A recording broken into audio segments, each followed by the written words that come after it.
सम्राट श्री वर्मा ने जब मंत्रियों के मुख से यह सुना, तुरंत कह दिया कि अपनी जुबान बंद रखना, अन्यथा जुबान अलग कर दी जाएगी। अरे देखते नहीं कि ये वीतरागी संत हैं? इन वीतरागी संतों को कौन राजा और कौन फकीर, कौन सम्राट और कौन किंकर, अरे इन्हें तो सबके प्रति संभाव हुआ करता है। धन्य है, धन्य है, धन्य ये वीतरागी संत जो अमीर गरीब में भेद नहीं करते। ओह, मैं तो इनके दर्शन करके आज इतना सौभाग्य मना रहा हूं कि मेरा पुण्य, हे भगवान, अगर मुझे पुण्य भी मिले तो मेरा पुण्य ऐसे ही वीतरागी संतों की वंदना करते करते व्यतीत हो।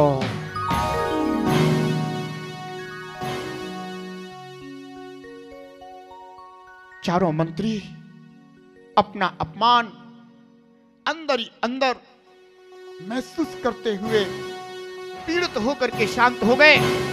इधर सम्राट श्री वर्मा पूरे भक्ति भाव के साथ शास्त्र मुनराजों की वंदना करके ऐसा आनंदित होता हुआ वापिस अपने नगर की ओर चल दिया। और जितने भी नागरिक थे वे भी हर्षचित्त होते हुए मुनिराजों के गुणों की प्रशंसा करते हुए आगे बढ़ते चले जा रहे थे। उनका तन आगे बढ़ रहा था, पर मन आज भी उन मुनिराजों की, अभी भी उन मुनिराजों की भक्ति और गुणगान में लगा हुआ था। तभी अचानक उन्होंने क्या देखा कि सामने से एक मुनिराज चले आ रहे हैं। सम्राट ने जैसे यह देखा, अहो मुनिराज तुरंत हाथी से नीचे उतरा और उतर करके उन मुनिराज की चरण वंदना करने के लिए पहुंच गया। जो चारों मंत्री थे उन्होंने उन मुनिराज की निंदा में, तिरस्कार में उन्होंने क्या बोल दिया? तक्र पीतोयम, ये देखो एक और चला आ रहा है। तक्र यानी छाछ दही को पीकर चला आ रहा है, ये उन मंत्रियों ने बोला। पर वे मुनिराज जो सुसागर मुनिराज थे, उन्होंने मंत्रियों के वे शब्द सुन लिए और मुनिराज सिद्धांत के ज्ञाता थे। उन्होंने उन मंत्रियों के शब्द सुनकर के और उसका अर्थ इस तरह से कर दिया कि हे राजन, लगता है आपके मंत्रियों को इतना भी ज्ञात नहीं कि जो तक्र होता है वह पीत माने पीला नहीं होता। उन्होंने पीत माने पीकर उसके लिए शब्द यूज किया था, पर मुनिराज ने कहा कि ये आपके मंत्रियों को शायद इतना भी ज्ञान नहीं है कि तक्र सफेद होता है, पीला नहीं होता। मंत्री इतना सुनते ही अंदर तिरस्कृत हो गए और कहने लगे, अगर हे राजन, अगर ये मुनि इतना ही विद्वान है तो मुझसे वाद विवाद कर ले। मैं सिद्धांत को के वाद विवाद के लिए तैयार हूं। और सुसागर मुनिराज भी बड़े सिद्धांत के पारखी थे। सम्राट ने उन्हें आज्ञा दे दी और मुनिराज और मंत्रियों के बीच वाद विवाद हुआ और मुनिराज ने उस वाद विवाद में विजयश्री हासिल कर ली। चारों मंत्री पराजित हो गए। उनसे अपनी पराजय झेली ना गई। ध्यान रखना, अज्ञानी की यह विशेषता होती है कि वह सत्य को जान करके भी क्रोध को प्राप्त होता है, और ज्ञानी की यह विशेषता होती है कि वह सत्य को जान करके शांति को प्राप्त हो जाता है।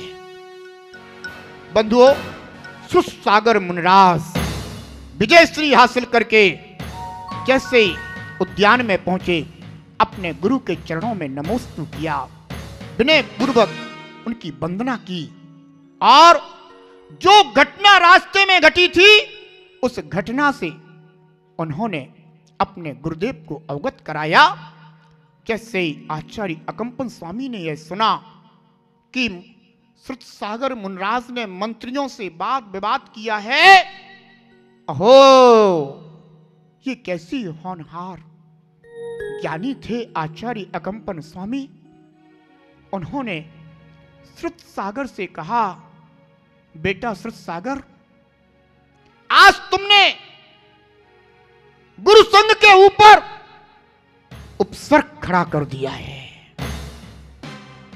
जैसे श्रुतसागर मुनराज ने यह सुना, सुनकर के आंखों से अश्रु बहने लगे।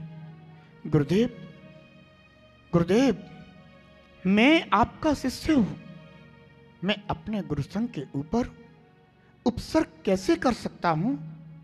वो श्रुतसागर, इसमें तुम्हारी कोई गलती नहीं है, क्योंकि जिस समय मैंने आदेश दिया था उस समय तुम उपस्थित नहीं थे। 700 अन्य मुनराजों के लिए जो मैंने आदेश दिया था कि मौन रखना, किसी भी प्रकार की कोई वार्ता मत करना, पर तुम उस समय उपस्थित नहीं थे। इस कारण से तुमने मंत्रियों के साथ वाद विवाद किया है। अब वे मंत्री आचार्य संघ के ऊपर अवश्य उपसर्ग करेंगे। जैसे ही श्रुतसागर मुनराज ने यह सुना, उनका हृदय अत्यंत व्यथित हो गया। वे वेदना को प्राप्त हो गए और गुरुदेव के चरणों में पड़ करके बार बार निवेदन करने लगे, भगवान गुरुदेव, आप मुझे बताइए, इस उपसर्ग को टालने का अगर कोई मार्ग हो तो आप मुझे शीघ्र बताइए। आचार्य कंपन स्वामी ने कहा, बेटा श्रुतसागर, एक मार्ग है कि तुम संघ के ऊपर आए हुए उपसर्ग को टाल सकते हो। कहो गुरुदेव, मेरा सौभाग्य होगा कि मैं गुरु संघ के उपसर्ग को टालने में कारण बन सकूं। और आचार्य अकंपन स्वामी ने कहा कि भो श्रुतसागर, जिस स्थान पर तुम्हारे साथ मंत्रियों के साथ वाद विवाद हुआ है, तुम उस स्थान पर खड़े होकर के रात्रि योग व्यतीत करो। ठीक है गुरुदेव, आपने मुझ पर बड़ा उपकार किया है। श्रुतसागर मुनराज ने ये नहीं कहा कि गुरुदेव रात्रि भर में अकेला ही वहां खड़ा रहूंगा, वो जंगल में आप किसी और को भी साथ कर दीजिए ना। शिष्य था, सच्चा शिष्य था, गुरु के प्रति समर्पित शिष्य था, जिन शासन और जिनागम पंथ के प्रति सच्चा समर्पित शिष्य था। जिनागम में अरे निर्ग्रंथ वीतरागी संत को धीर वीर बताया गया है। वह धीर वीर श्रुतसागर मुनिराज उस स्थान पर तुरंत गुरु आज्ञा से जाते हैं, रात्रि योग धारण करके खड़े हो जाते हैं। उधर वे चारों मंत्री जैसे ही नगर में पहुंचते हैं, उनके अंदर इतनी पीड़ा, इतना संताप, अनादर और तिरस्कार की पीड़ा कि रात्रि होते ही वे मंत्री संकल्प करते हैं कि आज की रात्रि उन सब मुनराजों की मृत्यु का कारण होगी। और वे चारों मंत्री उसी रात वहां से निकल पड़ते हैं कि आज इन एक भी संतों को ना छोड़ूंगा। जैसे ही रास्ते से जा रहे होते हैं, अहो ये क्या, रास्ते में ये तो वही खड़ा है जिससे अपना वाद विवाद हुआ था और उसने सम्राट और सभी के समक्ष हम लोगों का तिरस्कार कराया, अनादर किया, हम निंदा के पात्र हुए थे। अरे रे, उन उद्यान में बैठे हुए उन साधुओं ने अपना क्या बिगाड़ा था? ऐसे मौन लिए बैठे थे, पर विवाद तो इसने किया था, लोक निंदा का पात्र इसने बनाया, आज इसको नहीं छोड़ेंगे। और चारों मंत्री तत्काल उनके ऊपर उपसर्ग करने के लिए खड़े हो जाते हैं। बलि नमुच से कहता है, नमुच प्रहलाद से कहता है, प्रहलाद बृहस्पति से कहता है आप इनके ऊपर वार करो, वो कहता आप इनके ऊपर वार करो, वो कहता आप इनके ऊपर वार करो, वो कहता आप इनके ऊपर वार करो, क्योंकि चारों मंत्री इतना तो जानते थे कि अगर साधु के ऊपर उपसर्ग करोगे तो दुर्गति के पात्र बनोगे। क्रोध में आकर, कषाय में आकर के, यद्यपि उन्हें समझ नहीं आ रहा था तो वो एक दूसरे से कह रहे थे, तो फिर निर्णय हुआ कि चारों हम एक साथ इनके ऊपर तलवार से वार करेंगे। और जैसे ही चारों मंत्रियों ने अपनी म्यान से तलवार निकाली और मुनराज के ऊपर वार करने के लिए ऊपर की, कि उस स्थान पर रहने वाला वन देवता उसने तुरंत चारों मंत्रियों को उसी अवस्था में कीलित कर दिया। मुनराज को पता ही नहीं, वे तो परम वीतराग स्वभाव के धारी मुनराज अपने आत्म ध्यान में तल्लीन थे, खड्गासन मुद्रा में योग धारण करे हुए खड़े हुए थे। उन्हें तो पता ही नहीं कि कौन उपसर्ग करने आया और कौन उपसर्ग को रोकने के लिए यहां उपस्थित हुआ। धन्य है इन वीतरागी संतों की यह महामांगलिक साधना। जैसी सुबह हुई, नगरवासी कोई अपने हल लेकर, कोई अपने बैलों को लेकर अपने अपने खेतों की ओर निकल पड़े। रास्ते में उन्होंने देखा, अरे ये क्या, ये क्या, ये क्या। उज्जैनी जैसे महान धार्मिक नगर में मंत्रियों के द्वारा और निर्ग्रंथ वीतरागी संतों के ऊपर उपसर्ग, समाचार आग की तरह फैल गया। तत्काल पूरे नगर में यह समाचार हो गया और नगरवासी वहां पर एकत्रित हो गए। किसी के मुख से निकलता, धिक्कार है इन मंत्रियों को जो ऐसे वीतरागी संतों के ऊपर उपसर्ग करने के लिए आए। कोई कहता, इस नगर का सम्राट कितना छली और कपटी है, दिन में तो मुनराजों की वंदना करने के लिए जाता है, हम लोगों को वंदना करने ले जाता है, और रात्रि में अपने मंत्रियों के द्वारा मुनराजों के ऊपर उपसर्ग कराता है। धिक्कार ऐसे राजा के ऊपर। जैसे यह समाचार सम्राट श्री वर्मा के पास पहुंचा, तुरंत ही श्री वर्मा वहां पर उपस्थित हुए। देख करके, ओह ये क्या, ये क्या, आज इन मंत्रियों ने मेरे राज्य पर और इस सम्राट पर वो कलंक लगा दिया जिसे यह इतिहास कभी धो नहीं सकता। अत्यंत पीड़ित हुआ, मुनराज के चरणों में गिरा और चरणों में गिरकर के क्षमा याचना करने लगा। भगवान क्षमा कीजिए, क्षमा कीजिए स्वामी। मुनराज ने अपना ध्यान विसर्जित किया, योग विसर्जित किया। मुनराज ने देखा, ओ निर्ग्रंथ वीतरागी संत, ये तो क्षमा धर्म के धारी हुआ करते हैं। और मुनराज ने उन चारों मंत्रियों के लिए क्षमादान दे दिया। अहो, बनदेवता ने जो उन्हें किलित कर दिया था, तुरंत उन्हें अपनी विद्या से मुक्त किया और वे चारों मंत्री सिर झुकाए खड़े हैं।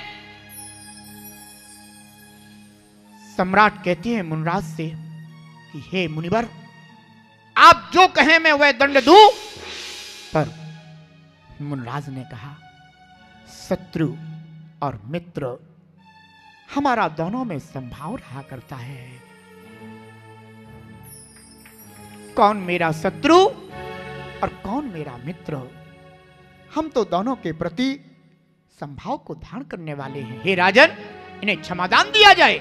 और मुनराज अपना पिच्छी कमंडलू लिया और अपने संग की ओर विहार करके चले जाते हैं। सम्राट ने मन में विचार किया कि आज इतनी बड़ी दुर्घटना के लिए अगर यूं ही छोड़ दिया गया तो कालांतर में इसी तरह की घटनाएं और हो सकती हैं। सम्राट ने उन चारों मंत्रियों के लिए काला मुंह करके गधे पर बिठा करके और उनके लिए दंड दे करके अपने उज्जैनी से बाहर निकाल दिया।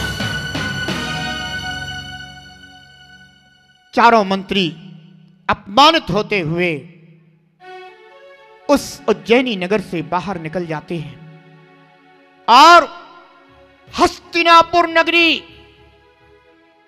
जहां का सम्राट उस समय पद्म हुआ करता था, सम्राट पद्म के दरबार में वे चारों मंत्री पहुंचते हैं और जाकर के राजा पद्म की जय जयकार करते हुए सम्राट के समक्ष कहते हैं कि हे राजन, हम में वो चातुर्य है कि अगर हम चाहें तो पाताल से पानी निकाल दे, अगर हम चाहें तो आकाश से तारे तोड़ करके चरणों में समर्पित कर दें, हम में बड़ा कौशल है। सम्राट पद्म ने जैसे यह सुना, अच्छा तुम लोग इतने कुशल हो? हाँ राजन, आप मुझे एक बार कोई कार्य सौंप करके देखिए, अगर मैं वह कार्य ना कर दूं तो कहना। सम्राट पद्म अपने पड़ोसी सम्राट सिंहबल से हमेशा प्रताड़ित रहा करता था और सम्राट सिंहबल ने यह घोषित कर रखा था कि वो पद्म, मैं तुम्हारे राज्य पर आक्रमण करूंगा और तुम्हारे राज्य की सीमाएं अपने राज्य की सीमाओं में मिला लूंगा। सम्राट पद्म उस समय इस बात को लेकर के बहुत चिंतित था। जैसे चार मंत्रियों के मुख से यह उद्घोषणाएं सुनी तो सम्राट पद्म ने उन चारों मंत्रियों के लिए सिंहबल के विषय में बताया। चारों मंत्रियों ने कहा, राजन, मैंने जो कहा है वह असत्य नहीं कहा, आप देखिएगा सिंहबल आपके चरणों में पड़ा होगा।